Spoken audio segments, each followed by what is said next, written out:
مرات هبحوا امارات هبحوا si degdeg ah waa inay berbera uga baxaan imaaraadku inuu degdeg kaga baxo dekada berbera degdeg inuu kaga baxa wiiyo 24 saac wixii ka badan ka dambeeya dib uma joogi karaan hadii ay ka bixi waayaan berbera ciidamada waqooyi bari ayaa ku qaadaya duulaan marka waxaan leenahay ha fashilminina si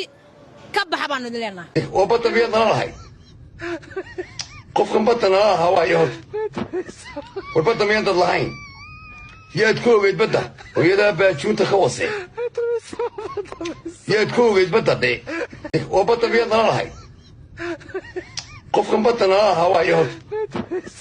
war badda miyadad lahayn yaad ku ogeyd badda hooyadaa baajuunta ka wasay yaad ku ogeyd badda dhe